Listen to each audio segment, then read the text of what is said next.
Hi guys, I have a really fun recipe for you today. It's my applesauce cake. Everything is made in one bowl, no mixing bowl, no food processor, just one bowl, one whisk, and you can make it with a handful of ingredients. You may already have them all already. And the result in like 45 to 55 minutes is a warm, wonderful applesauce cake with hints of cinnamon and cloves. It's just perfect. It's great for breakfast, it's great for midday snacking, and it's also great for dessert. So I'm gonna show you how to make it.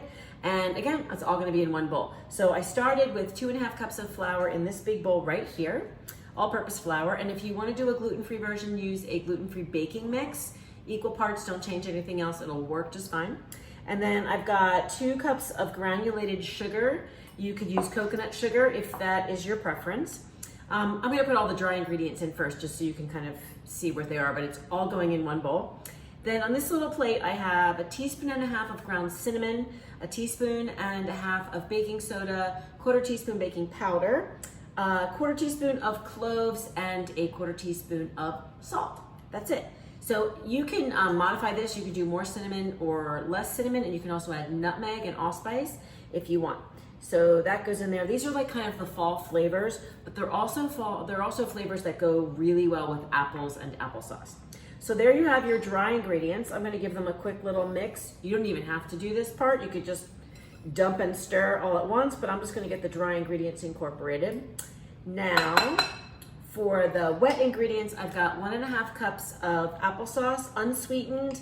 And if you want, you could use the sweetened. I would cut back 1/4 to 1/2 cup on the granulated sugar, and I would cut back 1/2 teaspoon on the cinnamon if you're using a cinnamon flavored applesauce. So that's that. I've got 2 large eggs, boom, going in there. I've got 1/2 cup of water because I wanted to keep this dairy free. You can absolutely use milk or 1/2 and 1/2 if you want. Make it a little bit richer, but you could certainly use water. And then 1/2 cup of vegetable oil, just any vegetable oil that you like, that works great. And there you have it. Everything is in this big bowl, so I'm just gonna blend it until it gets together. It's nice and smooth and doesn't have any lumps. Okay, all blended. That does not take long at all, like a matter of minutes. It all comes together. This is such a great recipe. I know you're gonna love this one. So there's what it looks like. Now I have a 9 by 13 inch baking pan that I pre-coated with cooking spray. So that's ready for me.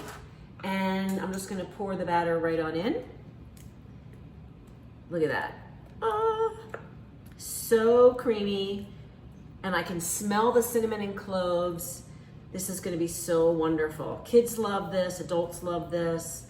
There's just really nothing better for like a little slice of comfort. So there we go. I have the oven already preheated to 350 degrees. So this is gonna go in. I'm gonna check it at 45 minutes. It could take up to 55 minutes, but I'm gonna start checking it at 45 just so I make sure that it is not overdone and stays nice and warm and moist. So I will show you what it looks like when it comes out of the oven. Here's that beautiful cake right out of the oven. So I said it was gonna take 45 to 55 minutes. It actually, when I checked it at 35 minutes, it was ready. So I will make a note of that in the recipe. And how I knew it was finished was I used a wooden pick and I put it in and little moist bits were clinging to it, so I knew it was ready. I think I have my oven on convection, so that's why it speeded up the process a little bit. So I will make a note of that. Now I'm just gonna let it cool for a couple minutes and then I'm gonna cut it into squares. There it is. Look how moist that square is. So beautiful. I can't wait to dive in.